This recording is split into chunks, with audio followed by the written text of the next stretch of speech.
In the summer of 1572, a fragile peace settled over France. After years of religious conflict, a royal marriage was planned to signal reconciliation. Henry of Navarre, a prominent Protestant prince, was to marry Margaret of Valois, sister to King Charles IX. The union, orchestrated by the king's powerful mother, Catherine de' Medici, was intended as a symbolic bridge between Protestants and Catholics. Henry had little choice in the matter. Politically, the marriage offered him closer ties to the royal family. But it also required him to travel to Paris, heartland of Catholic power, at a time when religious tension was still dangerously high. Despite his advisors' warnings, Henry agreed. In August 1572, he entered Paris under uneasy truce. The wedding took place on August 18th in a carefully controlled setting. Though Henry remained Protestant, the marriage was approved. Leading Protestant nobles flooded the capital to witness the event, seeing it as a hopeful turn in France's civil war. But just 6 days later, that hope collapsed into horror. On the night of August 23rd, Paris erupted in violence. Catholic factions, led by hardliners close to the court and aided by royal troops, began targeting Protestant leaders. The first major casualty was Admiral Gaspard de Coligny, a prominent Huguenot and close ally of Henry. He was murdered in his home, thrown from a window, and mutilated in the street below.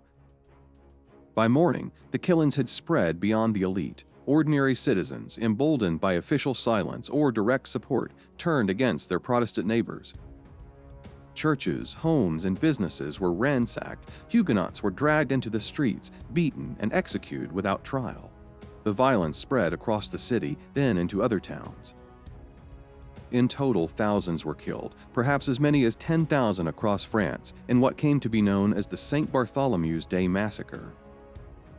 Henry, newly married and now surrounded by enemies, found himself in immediate danger. Taken to the Louvre Palace, he was confronted by the king and his advisors.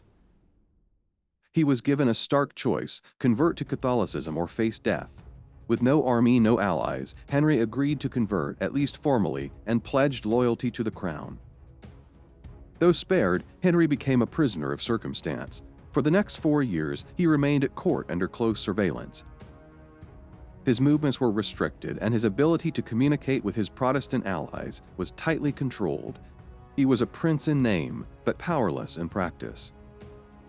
Still, during this time, Henry learned the politics of survival.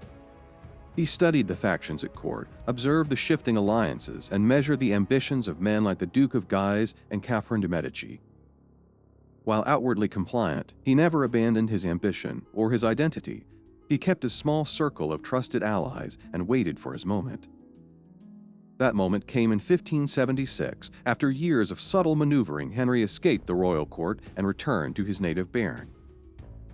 Once free, he renounced his forced conversion and declared himself again a Protestant. His return to open leadership gave the Huguenot cause a rallying point. France once again edged closer to war. In the next episode, we'll enter the bloody and complex struggle known as the War of the Three Henrys.